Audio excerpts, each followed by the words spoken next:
Hello everyone, सो मैं सौरभ भिलवार और इस वीडियो में हम करने वाले हैं हिस्ट्री का जो हमारा लेसन नंबर 3 है क्लास 12 का। तो सबसे एक महाभारत वाला चैप्टर है, आपको पता होगा। उसमें बड़ी अच्छी अच्छी कहानियां दे रखी हैं, फैक्ट्स समझाए गए हैं इसका, ठीक है। तो वो जो फैक्ट्स है ना, अब उन्हीं फैक्ट्स में से पता है क्या हम करने वाले हैं, उनमें से कुछ एमसीक्यू। और चलिए देखते हैं, कुछ एमसीक्यू देख लेते हैं, क्योंकि एमसीक्यू यार उससे जो आएंगे ना थोड़े से अजीब से होते हैं, लाइक ऐसी चीज होती है जो हमने सुनी नहीं होती है। अब हम वही देखने वाले हैं, चलिए देखते क्या होता है। तो देखना क्या देखना, सबसे पहला जो क्वेश्चन बनता है कि वर्णों की संख्या कितनी है। सबसे पहला, वर्णों की संख्या कितनी है, वर्ण कितने भागों में डिवाइड थे। वर्ण की संख्या है 4, ठीक है ना। तो प्राचीन काल में वर्ण कितने भागों में विभाजित थे, ठीक है। प्राचीन काल में वर्ण कितने भागों में विभाजित थे, ठीक है ना। तो वर्णा कितने पार्ट्स में डिवाइड है, 4 पार्ट्स में, ठीक है। चलिए क्वेश्चन नंबर 2, वर्णों का विभाजन किस आधार पर हुआ था, बेस क्या था वर्णा का, ठीक है ना। कि आप पहले वर्ण में हैं या चौथे वर्ण में हैं, दूसरे में हैं, तीसरे में हैं, तो सब क्या है, बेस क्या है, इसका कौन से किस आधार पर वर्णों को बांटा गया था, ठीक है ना। किस आधार पर वर्णों को बांटा गया था। तो आधार क्या था, आधार था हमारा कार्य के आधार पर, ठीक है ना, प्रोफेशन के आधार पर बांटा गया था। कि सर आप कर क्या रहे हैं, और जो आप काम कर रहे हैं उसी काम के आधार पर आपको उस वर्ण में रखा जाएगा, ठीक है। चलिए अगला क्वेश्चन है, उपनिषदों की संख्या क्या है, ठीक है। उपनिषदों की संख्या क्या है, कितनी है, ठीक है ना। कितने उपनिषद हैं, ठीक है, कितने उपनिषद हैं। उपनिषदों की संख्या है 108। चलिए उपनिषदों की संख्या कितनी होगी, पता लग गया, 108। चलिए ठीक है। अब हम देखते हैं आश्रम, ठीक है ना। आश्रम, तो सर ये कहा जाता है कि भाई ये बताइए, सवाल पूछा जा सकता है कि वैदिक काल में वर्णों को जो आश्रम है, आश्रम कितने होते थे, ठीक है ना।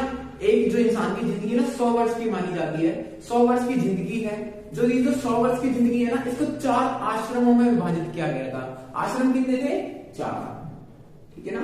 4 आश्रम, 4 आश्रम कौन से थे पता है।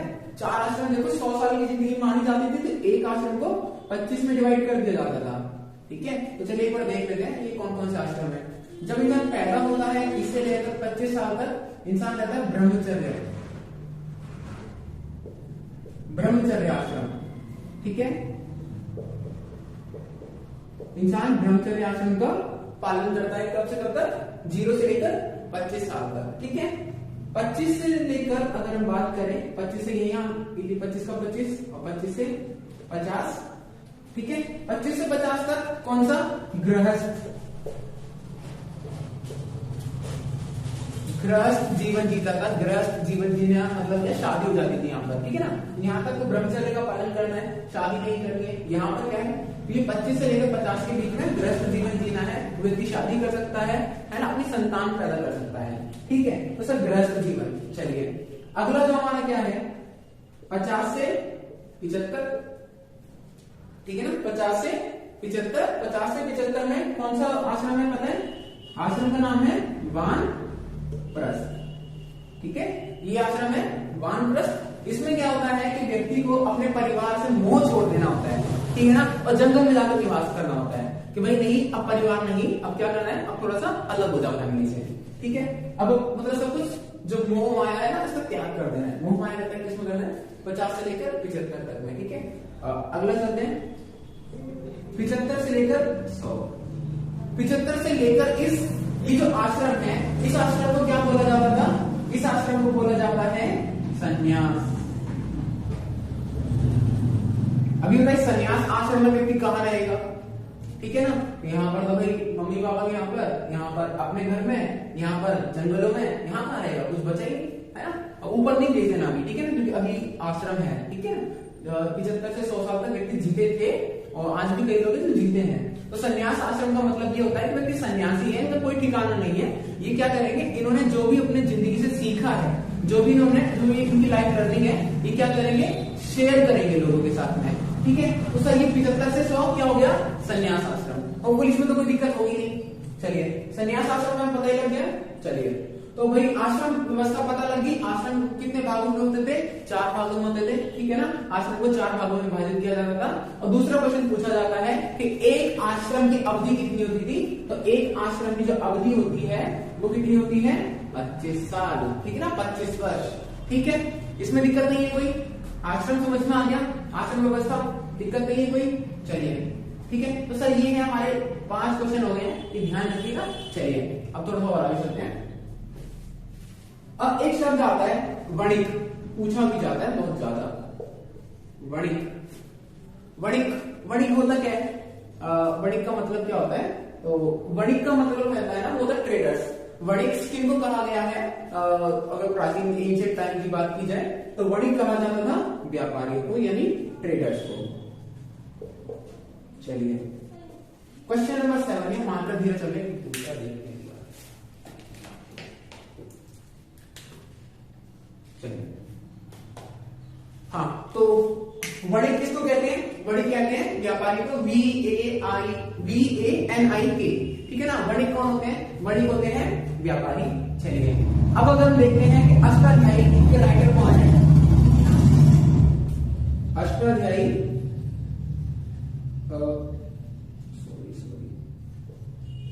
अष्टाध्यायी के लेखक कौन है, अष्टाध्यायी के लेखक हैं पाणिनि, ठीक है ना। अष्टाध्यायी के लेखक याद कर लीजिएगा, पाणिनि, ठीक है। अष्टाध्यायी के लेखक कौन है, पाणिनि। चलिए क्वेश्चन नंबर 8, क्वेश्चन नंबर 8 में क्या लिखना है आपको, क्वेश्चन नंबर 8 है कि भाई ये बताइए महाभारत का युद्ध कितने दिन तक चला था, ठीक है। महाभारत का युद्ध कितने दिन तक चला था, तो सर ये युद्ध चला था हमारा 18 दिन, ठीक है। महाभारत का युद्ध कितने दिन चला था, 18 दिन, ठीक है। इसमें दिक्कत नहीं होनी चाहिए। चलिए अब हम बात करते हैं पितृसत्तात्मक, ठीक है ना। पैट्रिनी आपने सुना होगा, पैट्रिनी पितृसत्तात्मक क्या होता है, देख लेना यहाँ पर लिखा हुआ है।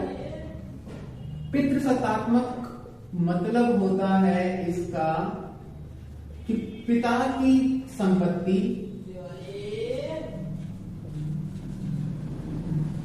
पिता की संपत्ति पर किसका अधिकार होता है, यहाँ पर पुत्र को दी जाती है, ठीक है ना। जहां पर पिता की संपत्ति पुत्र को दी जाती हो उसको पैट्रिलिनी यानी पितृसत्तात्मक कहते हैं, ठीक है। तो पितृसत्तात्मक समाज था, तो हमें ये कई जगह देखने को मिलता है पितृसत्तात्मक समाज, ठीक है।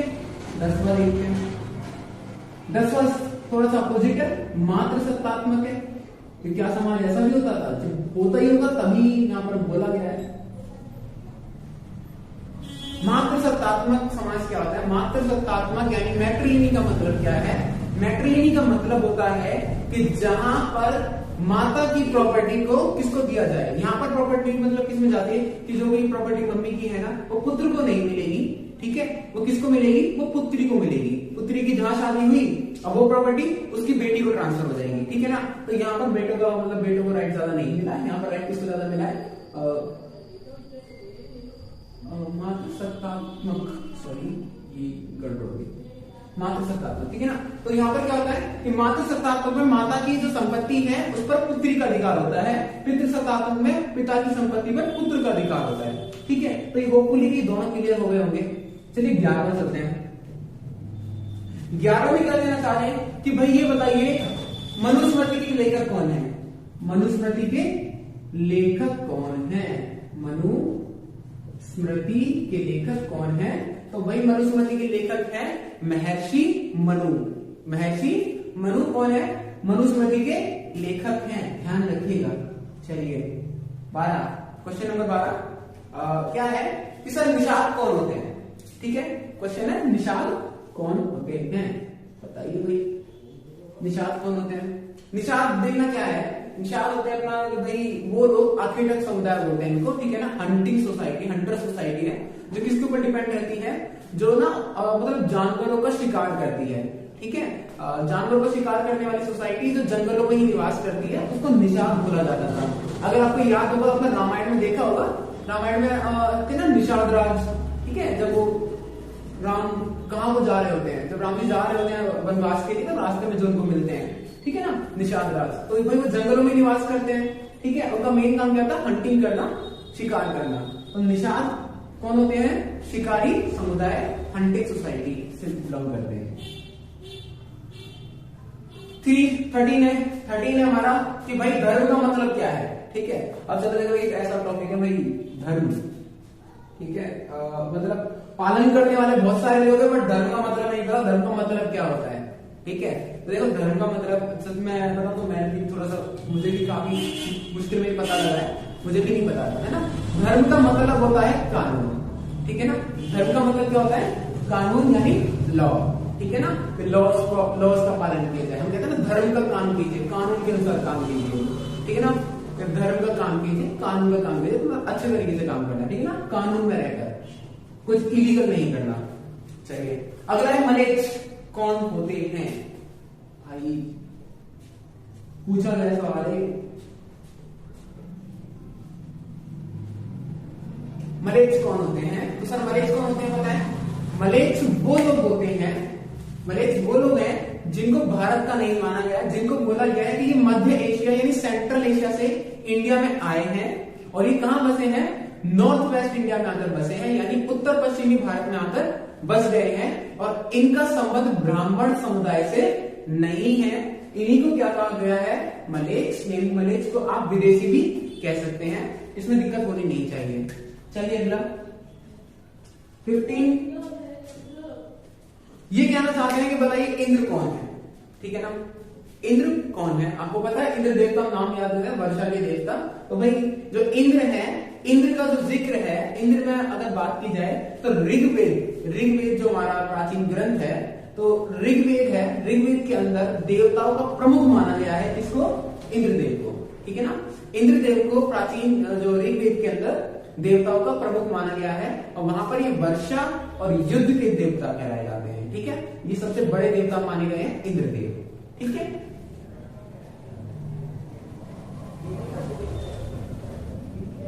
चलिए तो इसमें कोई दिक्कत नहीं है, 15 क्वेश्चन है। ठीक है, इनमें ज्यादा कुछ एक्सप्लेनेशन के लिए है नहीं है, और जो भी एक्सप्लेनेशन का होगा देखना, लाइक जैसे क्या है कुछ थोड़ा बहुत देख लेना। अष्ट जाए की भाषा कौन सी है? तो संस्कृत है। अभी आगे करवा देंगे। ठीक है ना, कोई दिक्कत नहीं है, वे भी करेंगे। और बाकी ऐसा कुछ है नहीं इसमें। ठीक है ना, अगर कोई भी दिक्कत हो तो एक बार कमेंट में बोल देना।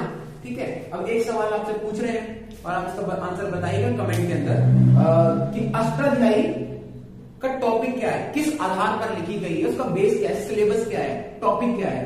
ठीक है, तो कमेंट में आंसर दे दीजिएगा अगर आपको पता हो तो, है ना। चलिए, तो अगर वीडियो अच्छी लगी तो प्लीज लाइक